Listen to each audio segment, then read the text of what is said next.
میرا نام عمیر ہے اور میں بچپن سے دیکھتا آ رہا تھا کہ امی بہت اچھی ابھی سے رہتی تھی۔ اس کی وجہ کہ ابو ان کو ٹھیک طرح سے وقت نہیں دیتے تھے، جس وجہ سے وہ اکثر اداس رہتی اور ان کی اداسی مجھ سے بالکل بھی دیکھی نہیں جاتی تھی۔ میں ان کا اکلوتا بیٹا تھا۔ وہ مجھ سے بہت زیادہ پیار کرتی۔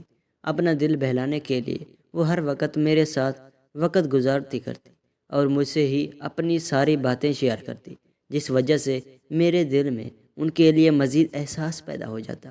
مجھ سے ہر وقت وہ یہی شکایت کرتی رہتی کہ تمہارے بابا مجھے بالکل بھی وقت نہیں دیتے ہیں۔ میری جوانی کے دن یوں ہی ان کے بغیر گزر رہے ہیں۔ مجھے یہ بات سن کر پہلے تو بہت زیادہ عجیب لگتا تھا، مگر پھر آہستہ آہستہ میں ان کی ساری باتیں سمجھنے لگا۔ آہستہ آہستہ وقت گزرتا گیا۔ امی کی کوئی دوست بھی نہیں تھی کہ پھر کچھ ہی دن بعد ہمارے پڑوس میں ایک شکیلہ خالہ رہنے آئی تھی، جس کی ایک بیٹی تھی جو بہت شوق و چنچل سی تھی۔ وہ مجھ سے بہت فری ہوتی اور اس کی ماں کو یہ بالکل بھی برا نہ لگتا۔ میں 17 برس کا ہو چکا تھا۔ مجھے اب ہر چیز اچھی طرح معلوم ہو چکی تھی۔ میرے جذبات بھی ابھرنے لگے تھے۔ اس لڑکی کو باریک اور تنگ لباس میں ملبوس دیکھ کر میرے دل کے ارمان مچلنے لگتے اور وہ آئے دن اپنی ماں کے ساتھ ہمارے گھر آ جاتی۔ وہ نئے نئے اس محلے میں شفٹ ہوئے تھے۔ اماں کی تو جیسے دل کی مراد پوری ہوئی تھی۔ اب اپنی سہیلی سے ہر قسم کی باتیں شیئر کرتی تھی۔ وہ یہ بھی نہ سوچتی کہ میرا بیٹا بھی یہاں پر موجود ہے اور اب وہ بھی جوان ہو چکا ہے، اور وہ اس آنٹی کو بتاتی کہ میرا تو اب اکیلے بالکل بھی گزارا نہیں ہوتا۔ میرا بھی دل چاہتا ہے کہ رات کو اپنے شوہر کی خدمت کا موقع ملے، مگر اس کو میرے لیے وقت ہی کہاں ہے۔ میں نے ان کو دبے چھپے الفاظ میں کئی گفتگو سے خوب واقف ہو جاتا کہ وہ اپنی سہیلی سے کس موضوع پر بات کر رہی ہے۔ وہ بات بات پر اس سے یہی کہتی کہ رات میں مجھے اپنے میاں کی بہت زیادہ ضرورت ہوتی ہے، مگر وہ تو میرے بارے میں سوچتے ہی نہیں۔ خیر، ان کی بھی مجبوری ہے، کیا کر سکتے ہیں۔ اور شکیلہ آنٹی بھی ان کو تسلی دیتی رہتی تھی۔ ابو صبح کو گھر واپس آتے اور آتے ہی سو جاتے تھے۔ میں یہ دیکھ کر مجھے بھی بہت غصہ آتا اور دل ہی دل میں ان سے نفرت ہوتی کہ میری ماں کس قدر اکیلی ہے۔ میری ہمدردی دن بدن امی کو لے کر بڑھتی جا رہی تھی۔ ایک دن اچانک میں اپنے کمرے میں جا رہا تھا، جب امی کچن میں کھڑی آنسو بہا رہی تھی اور کسی سے فون پر باتیں کر رہی تھی کہ کاش میری اس آدمی سے شادی نہ ہوتی جس کو میرے کوئی فکر ہی نہیں۔ وہ میرا بالکل بھی خیال نہیں رکھتے، میرے احساسات، میرے جذبات کی کوئی پرواہ ہی نہیں۔ ان کو بس ان کی اپنی ڈیوٹی اور اپنی نیند ہی سب سے زیادہ اہمیت رکھتی ہے۔ وہ جان ہی نہیں سکتے کہ میں رات کے وقت کس شدید تکلیف میں ہوتی ہوں۔ میری رات کتنی مشکل سے گزرتی ہے۔ ان کے بغیر مجھے کسی قدر مصیبت جھیلنی پڑتی ہے۔ اکیلے میں اپنے بیٹے سے بھی نہیں کہہ سکتی، وہ بھی تو چھوٹا ہے، اس کی پڑھائی چل رہی ہے۔ میں اسے پریشان بھی تو نہیں کر سکتی۔ یہ کسے بتاؤں، وہ بھی میری وجہ سے پریشان ہو جائے گا۔ خواہ مخواہ امی نہیں جانتی تھی کہ میں اب وہ بچہ نہیں رہا جو ان کی گود میں کھیلا کرتا تھا۔ میں اب بڑا ہو چکا تھا۔ وہ مجھ سے کھل کر کہہ سکتی تھی جو بھی وہ کہنا چاہتی تھی، یا پھر مجھے ہی ہمت کر کے ایک قدم آگے بڑھنا تھا۔ میں ایک عجیب سی کشمکش کا شکار تھا کہ کس طرح امی کی یہ شکایت دور کروں۔ مجھے بہت حیرت تھی کہ امی آخر ایسی باتیں کس سے کر رہی ہے۔ یقیناً یہ شکیلہ خالی تھی۔ مجھے اب کچھ سمجھ نہیں آ رہا تھا کہ کس طرح میں اپنی ماں کی مدد کروں۔ وہ میری ماں تھی۔ میں کھل کر ان سے کچھ بھی نہیں پوچھنا چاہتا تھا۔ کھل کر وہ مجھے کچھ بتانا چاہتی تھی۔ وہ بس ہر وقت ابو کی شکایت کرتی رہتی کہ ان کو میرا خیال نہیں ہے، ان کو میرا کوئی احساس بھی نہیں، میری فیلنگز کی کوئی پرواہ بھی نہیں۔ میں یہ سب سنتے ہی دبے پاؤں اپنے کمرے میں چلا آیا اور سوچتا رہا کہ میں امی کی شکایت کیسے دور کروں، ان کی یہ تنہائی کیسے دور کروں۔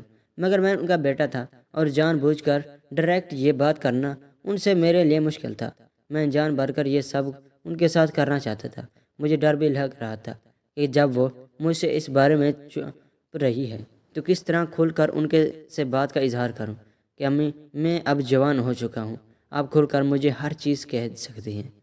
مگر مجھے خوف تھا بات اگر ابا تک پہنچ گئی تو وہ میرا حشر نشر کر دیں گے۔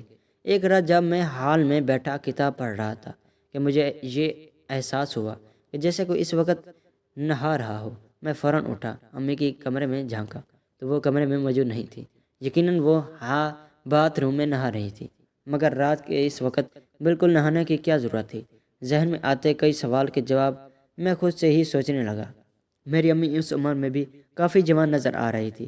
وہ بھرپور فیشن بھی کرتی رہتی، جو اس کی عمر میں مزید نکھار پیدا کرتا۔ میں ابھی باتھ روم کے قریب جانے ہی والا تھا کہ وہ تولیہ اپنے گھنے لمبے بالوں میں لیٹے بہ نکل آئی اور مجھے اس طرح باتھ روم کے باہر دیکھ کر بہت حیرت زدہ ہو گئی اور اگلے ہی لمحے مسکرانے لگی۔ میں بھی کافی حد تک سنبھل گیا تھا۔ ان کو مسکراتا دیکھ کر انہوں نے مجھے وہیں پر پڑی کرسی پر بیٹھنے کا اشارہ کیا۔ میں نے امی کی اس وقت نہانے کی وجہ پوچھی تھی اور کہنے لگی کہ گھبراہٹ ہو رہی تھی، اس لیے تمہارے ابو کو بھی نہیں تھا، سوچا طبیعت نہ خراب ہو جائے۔ بے ساختہ میرے منہ سے نکل گیا، تو کیا ہوا، امی ابو نہیں ہیں گھر پر، مگر ان کی جگہ میں تو ہوں نا، ان کا ہر کام پورا کرنے کے لیے۔ یہ سن کر وہ بہت خوش ہوئی اور مسکرا کر میرے قریب آ گئیں اور میرے چہرے پر پیار سے ہاتھ پھیرنے لگے کہ واقعی میں تو بھول ہی گئی تھی کہ میرا بیٹا اب جوان ہو گیا ہے اور اب مجھے کسی کی ضرورت ہی نہیں۔ میرا خیال رکھنے کے لیے میرا بیٹا یہاں موجود ہے نا۔ میرے چہرے پر اب مسکراہٹ پھیل چکی تھی۔ مجھے لگ رہا تھا کہ وہ خود ہی مجھ سے وہ ساری باتیں شیئر کریں گی جو شکیلہ آنٹی سے کرتی ہیں۔ انہوں نے تو تولیہ بالوں سے ہٹا لیا، ان کے بال ابھی بھی گیلے تھے اور ان کو رات میں پرفیوم لگا کر سونے کی عادت تھی۔ میرا فیورٹ پرفیوم اٹھایا اور لگانے لگی، ساتھ ہی پوچھنے لگی کہ اس وقت تک کیوں جاگ رہے ہو، آج تم سوئی نہیں؟ وہ نہیں جانتی تھی کہ میں انہی کے لیے جاگ رہا تھا۔ آج مجھے ان کی ہر خواہش پوری کرنی تھی جس کے لیے وہ پریشان رہتی تھی۔ وہ ابھی تک دوپٹے سے بے نیاز تھی، میرے گالوں پر اب لالی پھیلنے لگی تھی۔ ان کی خوشبو مجھ پر ایک عجیب سا نشہ طاری کر رہی تھی۔ میری آنکھیں نیند سے بھری ہوئی تھی، میں پڑھائی کی وجہ سے کافی تھکا ہوا تھا۔ میں چاہتا تھا کہ وہ سب اس حالت میں ہو کہ جس سے ان کی لگے کہ میں نیند کی حالت میں ہوں، تاکہ ان کو مجھ سے کوئی ہچکچاہٹ محسوس نہ ہو۔ انہوں نے دوپٹہ اٹھا کر کندھے پر رکھا اور اپنے بال سنوارنے لگی۔ میں ان سے پوچھا کہ آپ رات کے وقت اتنا تیار کیوں ہو رہی ہیں؟ تو وہ مسکرا کر کہنے لگی، تمہارے ابو کی یاد میں ان کی مجھے بہت یاد آ رہی ہے۔ آج کچھ ہی دیر بعد دروازے کی بل بجی تو میں حیران رہ گیا، اس وقت کون ہوگا؟ دروازہ کھولتے ہی سامنے ابو کو دیکھ کر میں تو حیران رہ گیا۔ وہ سیدھا امی کے کمرے میں آ گئے اور کچھ کاغذات ان کے ہاتھ میں تھما دیے۔ وہ بہت خوش ہو گئی۔ انہوں نے اسے بتایا کہ میں ریٹائر ہو چکا ہوں۔ امی نے رو رو کر ابو کو بتایا کہ وہ ہر رات بہت تکلیف میں گزارتی ہیں، ان کو دمے کا مسئلہ ہو گیا ہے، اکثر رات کے وقت ان کی صحت خراب ہو جاتی ہے اور ان کی رات بہت مشکل سے گزرتی ہے۔ میں یہ سن کر بہت حیران رہ گیا اور اپنی سوچوں پر بہت شرمندگی محسوس کرتا اپنے کمرے میں چلا گیا۔ میں کس قدر غلط سوچ پا رہا تھا۔ ناظرین، یہ کہانیاں جھوٹی ہوتی ہیں، صرف ٹائم پاس کے لیے یہ کہانیاں بنائی جاتی ہیں۔ شکریہ۔